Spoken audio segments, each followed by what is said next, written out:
अस्सलाम वालेकुम एवरीवन। आज का हमारा टॉपिक है पीएन जंक्शन और इसमें हम फॉरवर्ड बायस मोड को भी डिस्कस करेंगे। पीएन जंक्शन क्या होती है कि जब हम एक पी टाइप सेमीकंडक्टर और एन टाइप सेमीकंडक्टर को मिला देते हैं तो बेसिकली ये एक पीएन जंक्शन बन जाती है। अब इसमें क्या होता है, इसमें होता है कि पी टाइप में हमें पता है कि मेजॉरिटी जो है वो होल्स की होती है और एन टाइप में मेजॉरिटी जो है वो इलेक्ट्रॉन्स की होती है।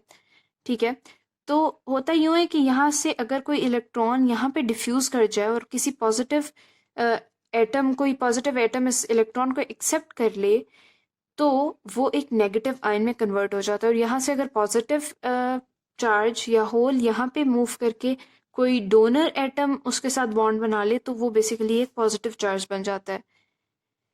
और इधर जो है वो फिर आयन्स एक्यूमुलेट हो जाते हैं, नेगेटिव एंड पॉजिटिव। अब negative and positive ions accumulate होने की वजह से एक इलेक्ट्रिक फील्ड डेवलप होती है और इलेक्ट्रिक फील्ड की वजह से और एक बैरियर पोटेंशियल भी डेवलप हो जाता है। ठीक है, जिसको हम बेसिकली बैरियर पोटेंशियल कहते हैं। अब होता यूं है कि करंट फ्लो जो है वो मुश्किल हो जाती है, इसलिए क्योंकि जो मेजॉरिटी चार्ज कैरियर्स हैं उनका फ्लो बहुत डिफिकल्ट हो जाता है। क्योंकि अगर हम इस होल को इस तरफ जाना है तो उसको अगेंस्ट द फील्ड वर्क करना पड़ेगा, जो उसके लिए थोड़ा सा मुश्किल हो जाएगा। और इस इलेक्ट्रॉन को अगर इस तरफ आना है या करंट फ्लो करने के लिए मूव करना है तो उसके लिए अगेंस्ट द फील्ड जाना एक मुश्किल काम होगा, क्योंकि ऑलरेडी यहाँ पे एक बैरियर बना हुआ है नेगेटिव आयंस का।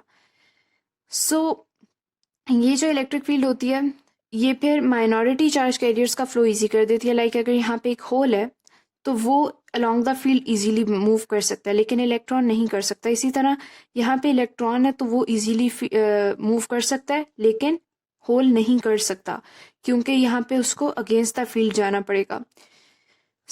अब क्या होता है कि अगर हम एक एक्सटर्नल इलेक्ट्रिक फील्ड अप्लाई करें जिसकी वजह से ये होल्स और इलेक्ट्रॉन्स मूव करें और एक करंट जनरेट हो, तो बहुत अच्छी बात है। और जो बेसिकली दो टाइप्स होती हैं, एक होती है फॉरवर्ड बायस और एक होती है रिवर्स बायस। इस लेक्चर में हम फॉरवर्ड बायस डिस्कस करेंगे। और अच्छा, तो फॉरवर्ड बायस केस के अंदर हम जो पी साइड है उसको पॉजिटिव के साथ अटैच कर देते हैं और नेगेटिव एन साइड को नेगेटिव टर्मिनल के साथ अटैच कर देते हैं। अब होता यूं है कि ये पॉजिटिव और ये नेगेटिव, एक नेट इलेक्ट्रिक फील्ड यहाँ पे भी प्रोड्यूस हो जाती है जो हम एक्सटर्नली वोल्टेज सोर्स अप्लाई करते हैं उसकी वजह से, जो कि पॉजिटिव टू नेगेटिव है। और एक डिप्लीशन रीजन की इलेक्ट्रिक फील्ड है जो कि पॉजिटिव टू नेगेटिव है। अब ये दोनों फील्ड्स हैं ये ऑपोजिट डायरेक्शन में है, जबकि इलेक्ट्रिक फील्ड जो एक्सटर्नली अप्लाइड है वो अगर इलेक्ट्रिक फील्ड जो इंटरनल इलेक्ट्रिक फील्ड है उससे ज़्यादा अगर होगी तो करंट फ्लो करना शुरू कर देगा, और अगर कम होगी तो इसका मतलब है कि आपने जो है वोल्टेज जो है वो 0.7 से कम दिया हुआ है, जिसकी वजह से इलेक्ट्रॉन्स और होल्स की मूवमेंट ईजी नहीं हो रही, मतलब मेजॉरिटी चार्ज कैरियर्स की मूवमेंट पॉसिबल नहीं हो रही। अब ये सीन है कि इस रीजन को बेसिकली ना डिप्लीशन रीजन कहते हैं और इसके अंदर कोई मोबाइल चार्जेस नहीं होते। ठीक हो गया।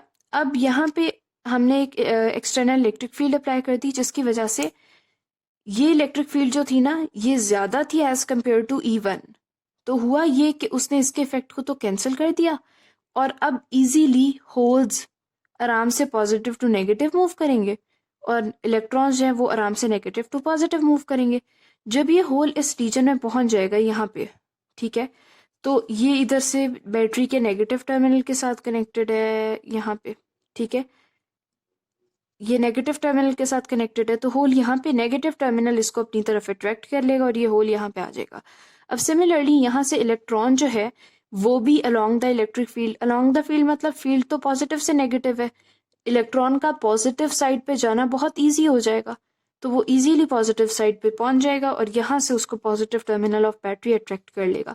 तो बेसिकली यहाँ पे होल्स की मूवमेंट हो रही है और इलेक्ट्रॉन्स की मूवमेंट हो रही है। अब ये फॉरवर्ड बायस केस है। फॉरवर्ड बायस में बेसिकली जो मेन करंट है ना वो होता है मेजॉरिटी चार्ज कैरियर्स की वजह से, which are electrons in n type and holes in p type. ठीक हो गया। और जो टोटल करंट है वो होता है IE प्लस IH, मतलब इलेक्ट्रॉन्स की वजह से जो प्रोड्यूस हुआ करंट और होल्स की वजह से, और इन दोनों को ऐड कर देते हैं।